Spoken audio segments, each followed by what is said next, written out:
స్వచ్ఛమైన నాణ్యమైన గౌదర్పార్ పూజా ఉత్పత్తులు www.gaudarpar.com ద్వారా ఆన్లైన్ లో ఆర్డర్ చేయండి. మీ ఇంటిని దేవాలయంగా మార్చుకోండి. నమస్తే రమగారు. నమస్తే జయ. రమగారు, మనకి శ్రావణ మాసం 2వ శుక్రవారం వరలక్ష్మి వ్రతం చేసుకుంటాం. ఈ వ్రతం యొక్క విశిష్టత, ఈ రోజుకున్న విశిష్టత, పూజా విధానం మొత్తం ఒకసారి మాట్లాడుకుందామండి. ప్రత్యేకమైన పూజా విధానంగా చెప్పబడుతుంది. సాధారణంగా లక్ష్మీ పూజ చేసుకుంటాం మనం. లక్ష్మీ పూజకి సింపుల్ శ్లోకాలతో చేసుకుంటాం. శ్రీ సూక్త విధానంతో చేసుకుంటే విశేషం. అయితే మామూలుగా మనం చేసుకునేదేమో మహాలక్ష్మి పూజ. ఈ రోజున వరలక్ష్మి అని ప్రత్యేకంగా అంటే ఇప్పుడు చూడు, మనకి మాసాలలో అన్నిట్లలో భగవానుడు చెప్పాడు భగవద్గీతలో, మాసానం మార్గశీర్షోహం అన్నాడు. మాసాలలో నేను మార్గశీర్ష మాసాన్ని అత్యుత్తమ మాసంగా చెప్పబడుతుంది మార్గశీర్షం. అట్లాగే స్త్రీల వ్రతాలలో అత్యుత్తమ మాసంగా చెప్పబడేది శ్రావణ మాసం. ఇప్పుడు ప్రతి మాసానికి దాని యొక్క ప్రత్యేకతలు ఉన్నాయి. అవునండి. ఈ మాసపు పౌర్ణమి చాలా విశేషం, ఆషాఢ పౌర్ణమి ఒక విశేషం, శ్రావణ పౌర్ణమి ఒక విశేషం, మాఘ పౌర్ణమి ఒక విశేషం. అట్లా ఈ 2వ శుక్రవారం ఇప్పుడు చూడు, ఇవన్నీ కూడా విశేషమైనవి తిథులు.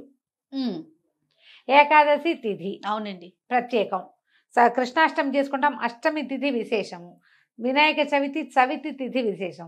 ఎందులోనూ వారం లేదు చూడు. అవునవును, తిదే ప్రధానం. తిదే వారాలు దేనికి చెప్పుకుంటాము? మాఘపు ఆదివారాలు 4 ఆదివారాలు చెప్పుకుంటాం. మాఘాదివారాలు, కార్తీక సోమవారాలు, ఇవి మనకు విశేషంగా కనపడతాయి.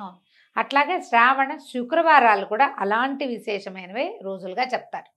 4 శుక్రవారాలు అయితే అందులో 2వది ప్రత్యేకంగా వరలక్ష్మి శుక్రవారంగా పేరు పెట్టబడి చెప్పబడి ఉంది. ఈ రోజున చేసిన పూజ అమ్మవారికి తప్పకుండా అందుతుందని, ఖచ్చితంగా మనం ఇది తప్పకుండా అంటే శ్రద్ధలోపం లేకుండా చేస్తే విశేషమైన ఫలితం లభిస్తుందని చెప్తారు. ఇప్పుడు ఇది కథల్లో చెప్తారు, కానీ మనకి ఒక మనస్సమాధానంగా ఉంటుంది. పూజ చేసుకున్నాం అనుకో, చక్కగా అందరికీ వాయినాలు ఇచ్చి పసుపులు కుంకాలు కొత్త బట్టలు, అమ్మవారి పూజ అలంకరణ, అయ్యవారు వచ్చి ఏదైనా కాస్త అభిషేకం చేసి మనకు తీర్థం ఇస్తే ఒక ప్రసన్నత వస్తుంది మనకి మనసుకి. అది చాలా ముఖ్యమైనది ఇందులో. దీంట్లో అధికం ఫలం నీకు ఎంత బాగా గ్రాండ్గా చేసుకోగలగవో అంత చేసుకోవచ్చు. ఏమీ చేసుకోలేవు, ఒట్టి పూజ చేసుకో, సరిపోతుంది. అదైనా సరిపోతుంది.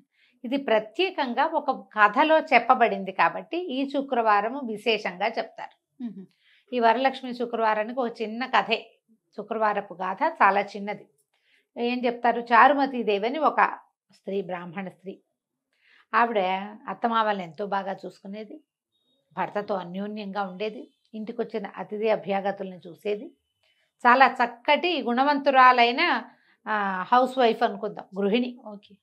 ఆమెకు ఒకనాడు కలొచ్చి వరలక్ష్మీదేవే కల్లో కనపడింది. ఆమె వరాలు ఇచ్చినట్టుగా కనపడింది కాబట్టి వరలక్ష్మి అనుకున్నారు. ఆమె కల్లో కనపడి, నన్ను పూజించు, నీ గుణగణాలకి మెచ్చాను, నన్ను పూజించు అని చెప్పింది. అది ఎప్పుడు పూజించమంది? శ్రావణ మాసంలో పౌర్ణమికి ముందు వచ్చే శుక్రవారము. అంటే పౌర్ణమి 15 రోజులకు వస్తుంది. పౌర్ణమి ముందు వచ్చే శుక్రవారం ఏదవుతుంది? సాధారణంగా 2వ వారమే అవుతుంది. ఈ 2వ శుక్రవారము పౌర్ణమి ముందు వచ్చే వారంగా లెక్కబెట్టి అమ్మవారి పూజ చేసుకోమని ఈవిడికి చెప్పింది. ఆవిడ నిద్ర లేచి ఇంట్లో ఉన్న పెద్దవాళ్ళకి, చిన్నవాళ్ళకి, భర్తకి, చుట్టుపక్కల వాళ్ళందరికీ తన కళ చెప్పింది. మంచి కళ చెప్పింది. అంతేగా. చెప్తే వాళ్ళందరూ వెయిట్ చేశారు, చూశారు శ్రావణ మాసం ఎప్పుడు వస్తుందా అని. చూసి శ్రావణ మాసం రాగానే ఈ 2వ శుక్రవారం కోసం వేచుండి చక్కగా విశేషంగా ఇళ్ళు వాకిళ్ళు అన్నీ అలికి ఒక చిన్న మండపం ఏర్పరిచి పంచపల్లవాలు మర్రి, రావి, జువ్వి, మేడి, మామిడి, ఈ పంచపల్లవాలతోటి కలశాన్ని ఏర్పరిచి, మామూలు కలశం మనం ఏం చేస్తాం? మామిడాకులు పెట్టి కలశం పెడతాం, లేదా తమలపాకులు కూడా పెట్టే పద్ధతి కనిపిస్తుంది. అప్పుడు మర్రి పంచపల్లవాలు దొరికే కాలం అది. ఇప్పుడు మర్రి, రావి, జువ్వి చెట్లు కూడా గుర్తుపట్టలేరు. మర్రి, రావి చాలా మంది గుర్తుపడతారు, జువ్వి చెట్టు గుర్తుపట్టలేరు జయ. అవునండి. మేడి, మామిడి ఇవి కూడా అక్కడక్కడ కనపడతాయి. మేడి ఇప్పుడు మన ఔదుంబర వృక్షం అని పూజించుకుంటాం కదా. ఈ పల్లవాలతోటి, ఆ చిగుళ్ళు ఆకులతోటి కలశం ఏర్పరిచి చక్కగా సాంగంగా వరలక్ష్మి పూజా విధానం జరుపుకున్నారు. మామూలు వ్రత విధానం ఎలా అంటే, మనం పూజ చేసుకునేటప్పుడు మహాలక్ష్మి నమః అనే చోట వరలక్ష్మి నమః అంతే. అమ్మవారి పేరు వరలక్ష్మిగా ఈ సమయంలో ఈమెని ఈ పేరుతో పిలవాలి, ఇది లెక్క. అదే అమ్మ లక్ష్మీదేవి ఈ కాలంలో ఆమెను వరలక్ష్మి అని పిలుచుకుంటాం. ఓకే. వరాలు ఇచ్చే తల్లిగా చెప్తాం. అక్కడి నుంచి పూజా విధానం అయ్యి వీళ్ళందరూ ప్రదక్షిణ చేస్తూ ఉంటే చుట్టుపక్కల వాళ్ళు అందరూ చేరి, ఎక్కడెక్కడో స్నేహితులు చుట్టాలు పెద్ద వ్రతం చేసుకుని మనము పిలుచుకుంటాం కదా, అందరు వచ్చారు. అందరు వచ్చాక ఈ పూజ చేసుకున్నాక వీళ్ళు మండపానికి ప్రదక్షిణాలు చేస్తుంటే వాళ్ళ ఒంటి మీద బంగారం మొలిచిందట. వాళ్ళకి బంగారు పాంజేబులు వచ్చేసాయి, మెడల్లోనూ చెవులకి అన్నిటికీ చక్కగా ఆభరణాలు వచ్చేసాయి. మూడో ప్రదక్షిణం చేసేసరికి వాళ్ళ ఇంటి నుంచి వాళ్ళని తీసుకెళ్ళటం కోసం ప్రతి వాళ్ళకి ఎన్నో రకాల వాహనాలు అవి వచ్చేసినాయి. ప్రతి వారికి ధనకనక వస్తు వాహనాలు ఏర్పడ్డాయి. 1 సంవత్సరం పూజ చేసి అందరు కలిసి పూజ చేసుకుని ప్రదక్షిణ చేస్తేనే ఇంత విశేషమైన ఫలితం లభించింది. ఇది చాలా అద్భుతమైంది, ప్రతి సంవత్సరము చేసుకోవాలని అందరూ ఒకళ్ళకొకళ్ళు చెప్పుకున్నారు. ఎవరిళ్లలో వాళ్ళు జరుపుకునే వాళ్ళు సామూహికంగా కూడా జరుపుకోవచ్చు. ఈ కథలో మనకి చెప్పబడిన ప్రధాన ఘట్టం ఏమిటి? చారుమతీదేవి ప్రధాన పాత్ర.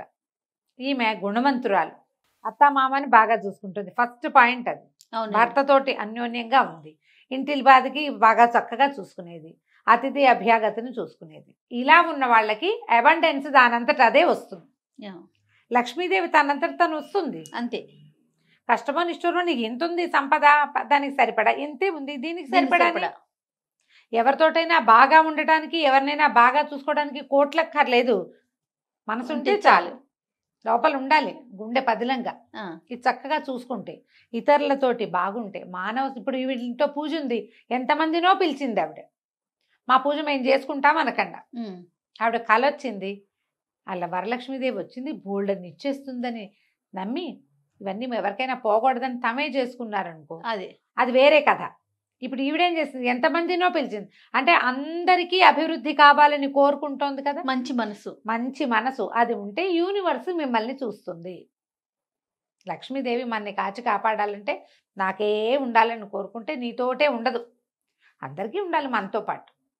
మనకు వచ్చిన అవకాశం ప్రతి వాళ్ళకి రావాలని కోరుకోండి. అదే ఈ వరలక్ష్మి కథ యొక్క సారాంశం. మన విధానాన్ని బట్టి 5 లేదా 9 పిండి వంటలు చేసి అమ్మవారికి నివేదన చేసుకోవాలి. తోర గ్రంథి పూజ అని చేస్తారు. తోరం అంటే ఏం లేదు, అమ్మవారి యొక్క రక్షని మనం ధరిస్తామన్నమాట. 3 రోజులు కట్టుకోవాలంటారు. తోర గ్రంథి పూజ ప్రత్యేకంగా చెప్పబడుతుంది. వ్రత విధానం అయిపోయాక తోర పూజ, ఆ తోరం చేతికి కట్టుకుని అప్పుడు కథ వింటాం మనం. కథ విన్నాక అక్షంతలు చేతితో పుచ్చుకోవటం, కథ వినటం, అక్షతల్ని అమ్మవారి మీద కొన్ని వేసి మన మీద కొన్ని వేయించుకోవాలి. ఇంట్లో ఉన్న పెద్దవాళ్ళకి నమస్కారం చేసి అక్షంతలు వేయించుకోవాలి. భార్యాభర్త ఇద్దరు కూర్చుని చేయవలసిన వ్రతంగా ఎప్పుడూ చెప్పలా దీన్ని, స్త్రీల వ్రతంగానే చెప్పబడింది. భర్త మనం ఎప్పుడంటే ఆయనకు దండం పెట్టి అక్షంతలు తీసుకోవాలి. సాధారణంగా భర్త పెద్దవాడై ఉంటాడు కదా, చిన్నవాడైతే అనే క్వశ్చన్ ఇస్తే నేను ఆన్సర్ చెప్పలేనమ్మా, చెప్దాం దీనికి కూడా. భరించేవాడు భర్త, పెద్దయినా చిన్నైనా భర్త భర్తే అంతే. ఆ భర్తకి దండం పెట్టి తీసుకోవచ్చు. మీరు మీ మీద మీ తండ్రి స్థానాన్ని తీసుకున్నాడు, మీ పిల్లలకి తండ్రి కాబట్టి ఆయన పనికొస్తాడు. దండం పెట్టి అక్షంతలు వేయించుకోండి. ఇంట్లో పెద్దవాళ్ళతో దండం పెట్టి అక్షంతలు వేయించుకోవటము. అక్కడి నుంచి ఇరుగు పొరుగు వాళ్ళకి వాయినాలు ఇచ్చుకోవటము. బాగా చక్కగా ఇతోధికంగా శనగలు నానబెట్టి, శనగలు ఈ కాలంలో అందరూ ఇస్తున్నారు, రవికల బట్టలు, ఏదైనా రిటర్న్ గిఫ్ట్ హ్యాంపర్లు ఇస్తున్నాం కదా, ఏమిటంటారు వాటిని, ఒక బ్యాగులు, గుడి బ్యాగ్స్ లాంటివి తయారు చేసి ఇస్తున్నాం. అంతేం చేయలేకపోయినా ఏం పర్వాలేదమ్మా. తాంబూలము, అరటిపండు, కమలా పళ్ళు ఇప్పుడు వస్తాయి, ఆరెంజెస్ వస్తాయి కదా అవో, తర్వాత శనగలు, సువాసన చిహ్నాలైనవి ఏమైనా పసుపు కుంకుమ అలాంటివి ఏవైనా తాంబూలంగా ఇచ్చి ఆశీర్వాదం తీసుకోండి. ఇది మంచిది, చేయగలిగిన పని, సింపుల్. తర్వాత ఏ వారం చేయాలి అనేది ఒక పెద్ద ప్రశ్న. 2వ వారం అనేది ప్రత్యేకంగా చెప్పబడింది. ఏ పండగైనా ఆ పండగ రోజున చేసుకుంటేనే సరైనది అవుతుంది. అవును, ఒకవేళ చెయ్యలేని పక్షంలో ఇంకా తర్వాత వారాలు ఉన్నాయి కాబట్టి చేసుకోండి. కానీ ఇవాళ ఎవరు చేస్తారు అని మానేయకండి, అది కాదు పద్ధతి. చేసుకుని పూజ ముగించుకోవాలి. ఒకవేళ కుదరని పక్షంలో మొదటి వారం కానీ, లేకపోతే తర్వాత ఉన్న 2 వారాల్లో 3వ వారం పెద్దగా సాధారణంగా పెద్దవాళ్ళు చెప్పరు. మీకు 3వ వారమే కుదురుతుందండి, 4వ వారం నేను ప్రయాణంలో ఉంటానంటే ఓ దండం పెట్టుకుని 3వ వారమే చేసుకోండి. మానేయటం కంటే చేసుకోవటం నయం కదా, అంతే కదా, చేసేసుకోండి తప్పకుండా. ఇంకా ఇతరులకు ఎవరికైనా ఏమైనా ఇవ్వాలంటే ఏవైనా సువాసిని చిహ్నాలు ఇవ్వచ్చు.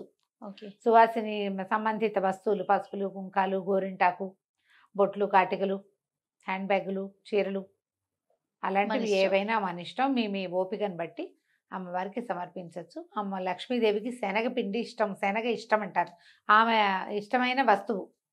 అందుకని శనగతో చేసినటువంటి ఏదైనా ఒక వస్తువుని తప్పకుండా చేసి, మీకు ఎవరు చెప్పారు అని అడిగారు మొన్న. ఎవరు చెప్తారమ్మా అలాంటి ఆడు ప్రశ్నలు ఇస్తే ఏం సమాధానం చెప్తాం? అంతే కదా. మీకు ఎవరు చెప్పారు అంటే ఇప్పుడు మనం చెప్పేవన్నీ మనకు ఎవరైనా చెప్తున్నారా? ముందు నుంచి వచ్చినవి తెలుసుకుని చెప్పుకుంటాం అంతే. అంతేగా. మీకు ఎవరు తరాల నుంచి ఆవిడ వచ్చి చెప్పిందా మీకు తనకు శనగలు ఇష్టమని? ఇలాంటి క్వశ్చన్. అవునా రమ్మగారు? ఇంకా దానికి ఆన్సర్ లేదు. దానికి ఆన్సర్ లేదు. నేను నవ్వుతూనే చెప్పా, మీరు చేసే చాలా పనులలో ఎవ్వరు మీకు చెప్పినవి కాదు, ఎవ్వరు మీకు చెప్పరు. వాళ్ళు వచ్చి చెప్పారా? మరి ఎవ్వరు వచ్చి చెప్పరు. ఆటోమేటిక్గా జరుగుతాయమ్మా, ముందు నుంచి వస్తుంది. పెద్దవాళ్ళని చూసి మనం నేర్చుకుంటాం. వాళ్ళ దగ్గర, పెద్దవాళ్ళ దగ్గర విన్న మాటలే చాలా మటుకు. పండగకి సంబంధించిన మాటలన్నీ ఇవేం కొత్త మాటలు కాదమ్మా, అన్నీ ముందు నుంచి వచ్చేవే. ఇలా చెప్తారు, శనగతో ఒక వస్తువు చేయండి అని. మీరు మైసూర్ పాకు చేయండి, లేకపోతే ఏదైనా మనం పూర్ణం బూరెలు చేయండి అంతే. మైసూర్ పాకు పూర్ణం బూరెలు నాకు చేత కాదండి, బజ్జీలు వచ్చంటే బజ్జీలైనా వేసి నివేదన చేసుకోవచ్చు. ఒక కారపు నివేదన చేస్తాం కదా, అప్పుడు అది కూడా నివేదన చేసుకోవచ్చు. ఏమీ చేయలేమమ్మా, పాయసం చేసి పెట్టండి. క్షీరాన్నం అంత మహత్తరమైన నివేదన ఇంకొకటి లేదు. కాస్త పాయసంలో కొంచెం శనగపప్పు వేసి, బియ్యంలో పాలతో ఉడికించి బెల్లం కలిపి, అలాగే కాస్త ఏలకపొడి, జీడిపప్పు, కిస్మిస్సులు వేసి నివేదన చేసుకోండి. ఎంత చేసినా చేయించుకుంటుందమ్మా అమ్మవారు. నీ చేతని కాదు, నీ ఆస్థని, నీ నమ్మకాన్ని, నీ శ్రద్ధని చూస్తుంది అంతే. శ్రద్ధతోటి ఎంత పూజ చేసుకోగలిగితే మానేయకుండా చేసుకోండి, అది ప్రధానం. ఆడంబరాలు అవకాశం ఉంటే మీ ఇష్టం, ఎంత ఆడంబరం కుదిరితే అంత. ఏం కుదరపోయినా అది చేయకపోతే కుదరదేమోనని పొరపాటును కూడా అనుకోకండి. ఓకే, మీకు కావలసినట్టుగా చేసుకోండి. ఇందులో ఏంటంటే ప్రతిమని చేసి పెట్టే వాళ్ళు ఉంటారు, ప్రతిమని చేస్తారు. లేదా బంగారానికి పూజ చేసుకోవచ్చు. బంగారం, కొత్తగా బంగారం కొనలేని వాళ్ళు, కొనలేకపోయినా కూడా పాతది మన ఇంట్లో ఉన్న బంగారాన్ని పాలతో కడిగి బంగారు వస్తువు మేమైతే మా అమ్మ గొలుసు పెట్టుకుని పూజ చేసుకునే వాళ్ళని చేయ, బంగారానికే పూజ. నిజంగా నేను అబద్ధం చెప్పటం లేదు, చాలా పాత సంగతి. మేము వరలక్ష్మి వ్రతంగా మాకు తెలియదు, పూజగానే చేసుకునే వాళ్ళం. మా అమ్మ అవి కాస్కాయ గుళ్ళు ఉంటే లోపల పెట్టేది, కొత్త గొలుసు లోపల ఉండేది, పాలతో కడిగి మేము దేవుడి దగ్గర పెట్టుకునే వాళ్ళం. దానికే పసుపు కుంకంతో పూజ చేసుకునే వాళ్ళం. బంగారాన్ని లక్ష్మీదేవిగా భావించి ప్రతిమే ఉండాలి, ఇంత స్వరూపమే ఉండాలి. ఇప్పుడు మీరు అక్కడి నుంచి ఇక్కడి నుంచి తెచ్చిన బట్టలతో చేసినటువంటి ప్రతిమా విశేషాన్నే చేయాలని భావించకండి. కలశం పెట్టి కలశంలో అమ్మవారిని ఆవాహన చేసుకుని పూజ చేసుకోవచ్చు. ఓ చిన్న రూపు పెట్టి పూజ చేసుకోవచ్చు, బంగారపు వస్తువు పెట్టి పూజ చేసుకోవచ్చు, ఫోటో పెట్టుకుని కూడా పూజ చేసుకోవచ్చు. వాళ్ళు ఎవరో చేశారు అదే కరెక్ట్ అని, ఇలాగే చేయాలని, ఇదే కరెక్ట్ అని పొరపాటును కూడా అనుకోవద్దు. అట్లాంటివి ఏమీ లేవు. మీరు ఏది చేసుకోగలిగితే, మీ ఇంట్లో ఏది ఉంటే, మీ మనసుకి ఏది నచ్చితే అది చేసుకోవాలి. వాళ్ళకు అది కుదిరింది వాళ్ళు అది చేసుకుంటారు, మీకు ఇది కుదిరింది మీరు ఇది చేసుకోండి. మానేయకుండా చేయండి, అది ప్రధానం, అది చాలా ప్రధానం. ప్రతిమలు చేసుకుని మేము చేసేవాళ్ళం. కొబ్బరికాయకి ముఖం ఇది చేసి, ఇప్పుడు వెండి ముఖాన్ని పెట్టడం కాదు జయ, పసుపును కొంచెం శనగపిండి పెసరపిండి కలిపి ముఖం చేసి, కళ్ళు ముక్కు అన్నీ చేసి అలంకారం చేసి, నేను మా ఇంట్లో ఉన్న నా దగ్గర ఉన్న బంగారు వస్తువులన్నీ కలశానికి అలంకరించుకుంటాను. ఈ అమ్మవారికి అలంకరిస్తాం. ప్రతిమ చేసుకునే అలవాటు ఉంది మా ఇంట్లో కూడా. బొమ్మ చేయటం అంటారు, అవుది, చేసుకుని పూజ చేసుకుంటాం. అప్పుడు కూడా ఒక బంగారు వస్తువు పెట్టుకుంటాం. నేనేమో ఎవ్రీ ఇయర్ గోల్డ్ కొన్నమ్మా, అదే అంత శ్రద్ధ ఏం లేదు. ఎప్పుడో కుదిరినప్పుడు కొనుక్కుంటాం. రూపులు మనం బంగారం కొనుక్కోవడానికి ఒక విధానంగా, ఇప్పుడు రూపులు కొనుక్కోవటం ఒక పద్ధతి. అవును, ప్యూర్ గోల్డ్ కనుక కొనుక్కున్నామంటే రేపొద్దున పిల్లలకి కలిసి వస్తుంది. ఈ పేరుతోటైనా 1 గ్రామో 2 గ్రాములో బంగారం తప్పకుండా కొంటాం కదా. మేము ఈ అవకాశాన్ని బట్టి చేయండి అమ్మా. ఏది చేసినా మంచిదే, మానేయకుండా ఉంటే చాలు. సంతోషం. నమస్తే. నమస్తే జయ.